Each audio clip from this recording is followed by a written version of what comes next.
Hey everyone, and welcome back to the channel. Today we're diving into a story that proves one thing. Small towns, they've got more secrets than a celebrity's burner phone. We're headed to Willow Creek, where everybody knows your name and who you're sneaking around with. At the center of it all is Maggie. Now, Maggie's the kind of woman who turns heads and gets tongues wagging.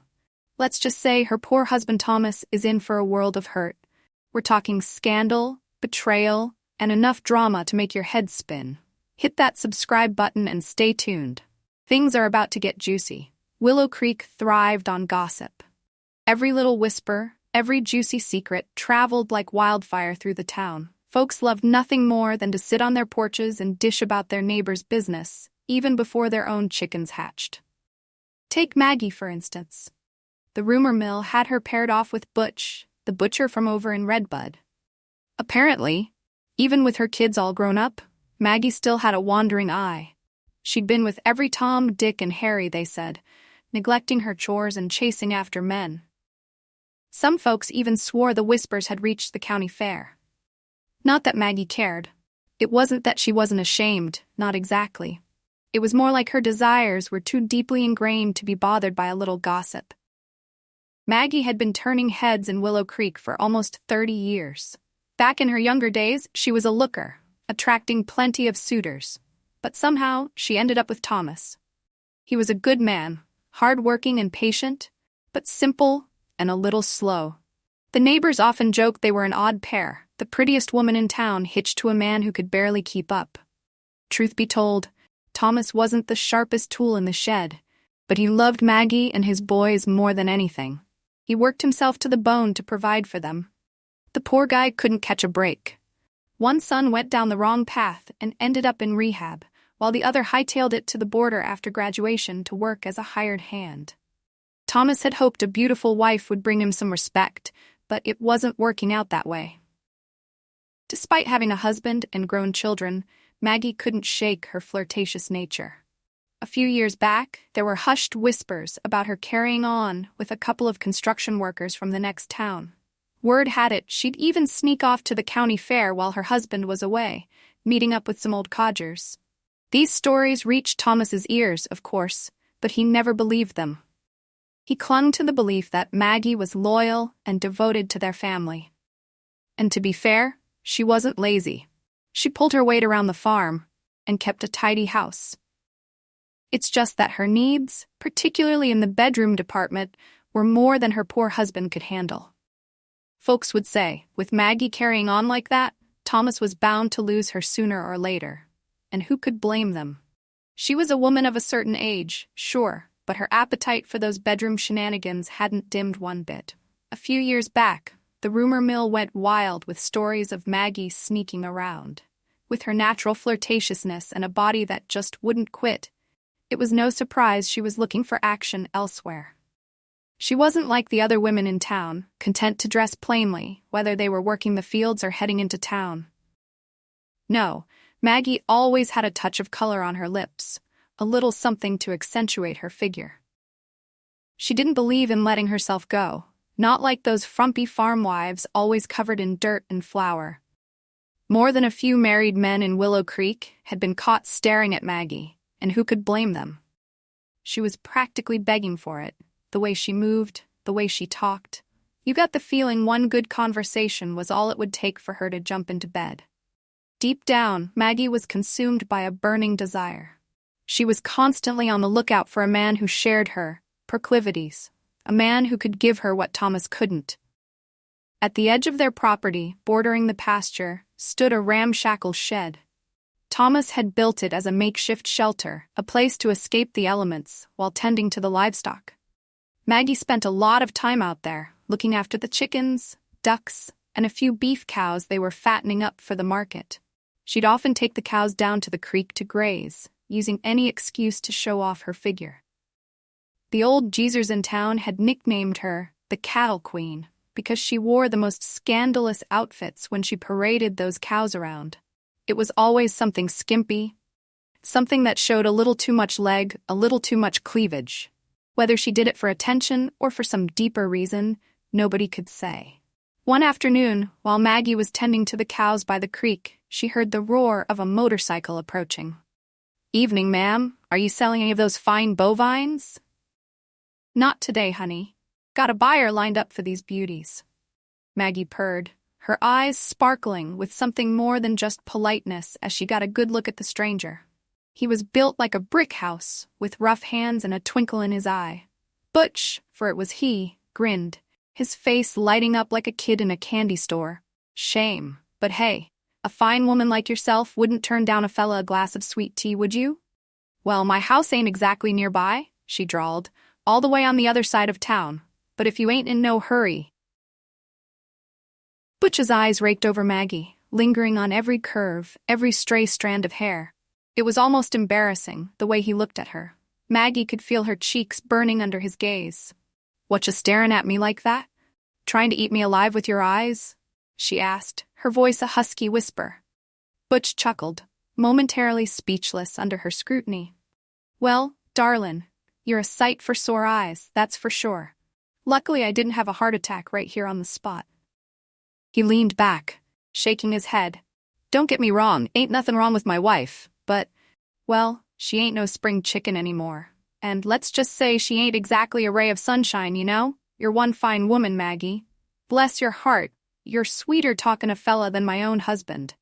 Maggie giggled, settling onto a rickety bench under the shade of a nearby pecan tree. Butch followed suit, his eyes never leaving her. They fell into easy conversation, two souls tuning into the same wavelength. With just a few shared words and loaded glances, it was clear they had a mutual understanding, a dangerous kind of understanding. "Don't let looks fool ya, honey," Maggie sighed, her voice thick with a practiced melancholy. "Life ain't all peaches and cream, you know? Thomas, well, he's a good man, but he ain't what he used to be. Getting on in years and his health ain't so good. Don't have much energy for, well, you know." She trailed off, idly rubbing her calf with one hand, a sly smile playing on her lips. Butch was watching her every move, his gaze burning into her. "Shame," Butch said, shaking his head. "A woman like you needs a man who can keep up. My wife, well, she doesn't have much use for that kind of thing anymore. Says she's too old to be bothered. It's a damn shame what it is." Maggie let out a low, throaty chuckle, her eyes glittering with mischief. "You know," she said, leaning closer, "if I had a husband like you, honey, well, my life would be a whole lot more interesting." "Well, aren't you lucky?" Maggie purred. "Every family's got their own kind of crazy, right?" Butch threw back his head and laughed, a deep, rumbling sound that sent a shiver down Maggie's spine. "Tell you what, darlin', how's about I just move in here and be your husband instead? I bet I could make you forget all about what's-his-name." "Oh, you stop that now," Maggie chided, through her eyes sparkled with amusement. "A fine woman like you? I bet your husband treats you like a queen." Butch's voice dropped to a low growl. "So tell me, Maggie, how long has it been? A woman like you must be about to bust a gasket." Maggie's face flushed, her cheeks turning the color of a ripe peach. She tried to look scandalized, but Butch could see the desire simmering beneath the surface. "Well, I never have. Such personal questions. Ain't you got no shame?" She scolded, though her voice lacked any real heat. "Honey, at our age, there ain't no need to be shy." Butch winked, scooting his chair closer to hers. The truth was, he could tell Maggie was the type to enjoy a little fun. One look at the way she held herself, the way her eyes sparkled with mischief, and he knew she was starved for attention. He'd met her type before. Women who married young, got stuck in a rut, and were just itching for a little excitement. And when their husbands couldn't or wouldn't provide it, well, that's where he came in. Never met a woman your age who could still make a man forget his own name. Butch reached out, his rough hand engulfing hers. Her skin was surprisingly soft, her fingers long and slender. A farmer's wife with hands this pretty. He shook his head, marveling at her. Before Maggie could protest, he pulled her closer, his eyes boring into hers. "And you smell so damn good, Maggie." Maggie felt a shiver run down her spine. It had been so long since she'd been touched like this, looked at like this. Butch's touch sent a jolt of electricity through her, awakening a longing she'd almost forgotten. "Butch," she whispered, her voice trembling slightly. "People might see." "Let 'em see," he murmured, his lips brushing against her ear. "Ain't nobody around for miles, darling. Just you and me. How's about I show you a good time, Make you forget all about your troubles. The heat of his touch, the scent of him, sent a wave of desire crashing over Maggie, stronger than she'd ever felt before. Words caught in her throat, choked by a longing she couldn't control. Butch, stop it, what if someone… There ain't nobody gonna see us way out here, honey, Butch breathed, his fingers already fumbling with the buttons of her blouse. Just relax, Sugar Plum, let me take care of you. But Thomas, what if he comes back? Maggie protested weakly, even as her body arched into his touch. The truth was, no man had ever made her feel this way, this alive. Butch could tell she was wavering, torn between her desires and a shred of guilt that clung to her like cobwebs. He won't, he reassured her, his voice a low growl. Trust me. He knew exactly how to handle women like Maggie, women who craved a little danger, a little excitement. He trailed a hand down her arm, his fingers lingering at the curve of her hip.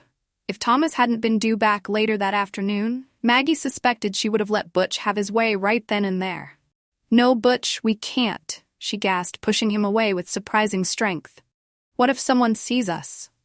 Aw, come on, Sugar, Butch groaned, frustration lacing his voice. Don't you want to feel good again? I can make you feel things you ain't felt in years. He gave her a look that promised heaven and earth. I can't. Maggie's voice was breathless, her resolve crumbling by the second. Not now. She needed to regain control, think clearly. Seeing the desire swirling in her eyes, Butch decided to give her a way out, knowing it was only a matter of time. Tell you what, Maggie, how about I come back tomorrow night, help you out with that cow? We can discuss payment then. His grin was slow, predatory. Maggie felt a thrill shoot through her at the implication. This was crazy, reckless. Exactly what she'd been craving for years. All right, she whispered, feeling both terrified and exhilarated. Tomorrow night it is. They parted ways, an unspoken agreement hanging heavy in the air. That night, Maggie could barely think straight. Images of Butch, of his hands on her body, filled her thoughts, chasing away sleep. She longed for the release he promised, a release her husband could no longer provide.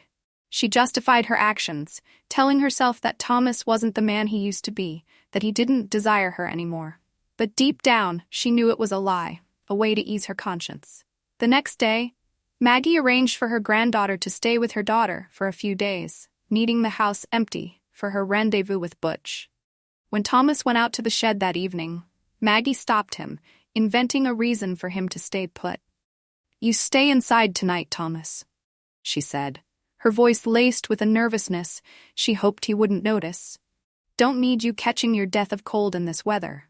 I'll go check on the cows myself. Thomas, who'd been feeling under the weather lately, didn't need telling twice. He retreated back into the farmhouse, unaware of the betrayal about to unfold in his own barn. It was all going according to Maggie's plan. She didn't want any unexpected visitors interrupting her little rendezvous. As 8 o'clock rolled around, she hopped onto her bicycle and pedaled towards the cattle shed. Nobody, seeing her with her hair perfectly coiffed and a whiff of perfume trailing behind her, would ever guess her true intentions. Maggie had chosen her outfit carefully, a loose-fitting blouse that fluttered enticingly in the breeze, highlighting her curves in all the right ways. She wanted Butch to devour her with his eyes, to lose himself in her. The thought of the butcher, rough and sweaty from a day's work, finding her irresistible, was a potent aphrodisiac. It was ludicrous, really. Who dressed up for a night of butchering? But logic had no place in Maggie's heart tonight. She bustled around the shed, tidying up, smoothing down the worn quilt on the makeshift bed. She should have been prepping the butchering area, cleaning the tools, maybe giving the cow a final rinse. But all she could think about was Butch, about the feel of his hands on her body. She caught a glimpse of herself in a shard of mirror and paused, catching her breath. Even in the dim light, she looked radiant, her eyes shining with anticipation. The sound of an approaching engine sent a thrill through her. Butch, right on time. The lights of his truck cut through the darkness, growing closer. He emerged from the truck, a mountain of a man, the scent of his aftershave reaching her before he did. Well, hey there, gorgeous, Butch grinned, pulling her into a hug. Sorry I'm late. Had to wear down the old ball and chain before I could sneak away. Maggie giggled, pressing herself against him. Figure in, you'd be too busy with that wife of yours to make it tonight. Ah, you know how it is, Butch chuckled, nuzzling her neck. A man's gotta do what a man's gotta do. His hands roamed over her back, sending shivers down her spine. You're looking mighty fine tonight, Maggie. A man could forget all about butchering cows looking at you. Oh, stop your flattery, Butch, Maggie chided, even as her body responded to his touch. She let out a throaty laugh. You ain't here for the cows, and we both know it. You're right about that, darlin'. Butch's voice was a low growl. He lowered his head, his lips brushing against her ear. Been thinking about you all day. You and those pretty little curves of yours. You're gonna wear me out before we even get started. Maggie giggled, but she made no move to pull away. She reveled in the feeling of his hands on her, his rough strength a stark contrast to Thomas's gentle touch. It had been so long since she'd felt this raw, this desired. Maybe we should forget about the cow altogether, Butch murmured against her skin. His fingers traced a line down her cheek, sending a jolt of electricity through her. Don't you be gettin' any ideas, Butch, Maggie teased, though her voice lacked any real conviction. She pushed him away playfully. How about we wet our whistles first? A gentleman like you wouldn't deny a lady a drink, now would ya? Before Maggie could even blink, Butch had swept her off her feet and carried her towards the rickety bed in the corner of the shed. Who needs drinks when I got you all to myself? He growled, his eyes burning with desire. Let me get a good look at you, darlin', Butch murmured, his voice thick with desire. A woman this beautiful. Shame your husband doesn't appreciate what he's got.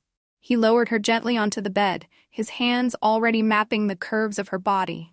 Maggie shivered under his touch, a mixture of fear and anticipation coursing through her. Butch, slow down, she gasped, even as her body responded to his touch. What if someone sees? Sees what? He chuckled, his fingers already working at the buttons of her blouse. A hard-working man getting a little rest after a long day? He leaned down, his lips brushing against her ear. Relax, Maggie, nobody's coming out here on a night like this, it's just you and me. Maggie's protests died on her lips as his touch ignited a fire in her blood. She was a woman possessed, her own desires spiraling out of control. If she hadn't been so consumed by the moment, she might have questioned how easily she succumbed to Butch's advances. But all she could think about was the heat of his hands, the promise in his eyes. She scrambled for the lamp on the bedside table, fumbling to plug it in.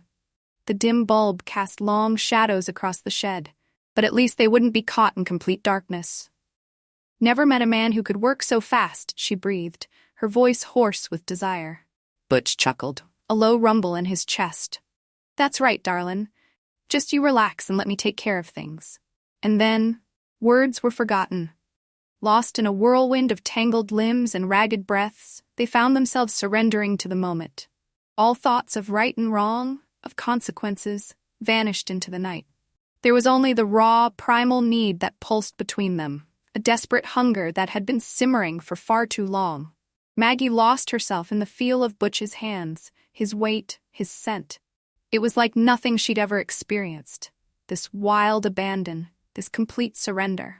She'd almost forgotten what it felt like to be touched with such hunger, with such urgency. A sob escaped her lips as she clung to him, her body arching into his. You're something else, Maggie. Butch groaned, his voice hoarse with desire. Never met a woman like you. So responsive. Oh, Butch, Maggie cried out, her voice thick with a mixture of pleasure and something akin to despair. If only Thomas. She couldn't even finish the thought, couldn't bear to acknowledge the betrayal, the guilt that gnawed at the edges of her desire. Don't you worry about Thomas, Butch murmured, his lips trailing down her neck. Just focus on me, darlin'. This is just between you and me. His words were a balm to her conscience, allowing her to sink deeper into the pleasure that consumed her. She'd never felt so alive, so free. Oh, Butch. Maggie gasped, her voice ragged. Nobody has ever. That's right, darlin', Butch murmured into her hair, holding her close. You just hold on tight. They rode the wave of pleasure, their bodies moving in perfect, desperate sync. The rest of the world, the cow waiting to be butchered, the storm raging outside, faded to a distant hum. There was only the heat, the friction, the feeling of being utterly consumed by the moment. As quickly as it began, it was over. Butch collapsed beside her, his chest heaving. Maggie lay perfectly still, her eyes closed, savoring the afterglow, a wave of contentment washing over her. It had been so long, so very long. "I should get going," Butch mumbled reluctantly, brushing a stray strand of hair from her cheek. "Don't want the wife getting any ideas." "Don't I get a say in that?" Maggie purred, her eyes sparkling with mischief. "Maybe I like having you all to myself," Butch chuckled, squeezing her hand. "You're something else, Maggie. Never met a woman who could keep up with me like that." He sat up, stretching. "But I gotta get back. Work in the morning. Unless—" He leaned down, a wicked glint in his eye. "Unless you need help waking up, right?" Maggie giggled, swatting his arm playfully. "Go on, you," she said, already dreading his absence. "But don't think you're getting off that easy. You owe me a cow, remember?" Butch winked, his meaning clear. "Anything for you, darlin'. See you around." They dressed in the darkness, the silence punctuated by the occasional chuckle and stolen kiss. After Butch left, Maggie lay awake for a long time, her body still tingling from his touch. A wave of guilt washed over her, quickly replaced by a surge of anticipation for their next encounter. This was dangerous, reckless, everything she shouldn't want, and yet she couldn't get enough. The next day, she went through the motions, cooking breakfast for Thomas, tending to her chores, with a secret smile playing on her lips. It was their little game now, a dangerous dance of stolen moments and whispered promises. Whenever Thomas was out of the house, she'd message Butch, arranging their liaisons in the cattle shed. It became an addiction, a craving she couldn't ignore. To her shame, Maggie even invited Butch over for lunch one afternoon, introducing him to Thomas as a friend who had helped her with the cows. The three of them sat around the kitchen table, sharing a meal, their conversation light and easy. Maggie felt a thrill of excitement, a dangerous sense of power, watching Butch charm her oblivious husband. Later that night, with Thomas passed out after a nightcap, courtesy of Butch's generous pouring, Maggie led her lover to the kitchen, unable to wait another moment to be in his arms. It seemed her appetite was insatiable, her need for Butch's touch a force she could no longer control. Word got around, of course, about the butcher, who was a frequent visitor at the old farmhouse on the edge of town. Whispers followed Maggie as she went about her day, whispers of late-night visits and suspicious noises coming from the cattle shed. But Maggie paid them no mind. She was too consumed by her own desires, her own reckless pursuit of pleasure, to care what anyone else thought. The whispers grew louder, bolder. Folks in town started talking about the butcher's truck parked down by the old cattle shed, about Maggie sneaking out there at all hours. They'd always known she had a wandering eye, but this was different. This was brazen, reckless. Brenda, Maggie's sister-in-law, had always suspected something was amiss. She'd seen the way Maggie looked at Butch, the way they whispered and laughed together, and it rubbed her the wrong way. One afternoon, seeing Thomas head out to the fields with his tractor, Brenda decided to pay Maggie a little visit. She spotted Butch's truck parked at the end of the lane and felt a surge of anger.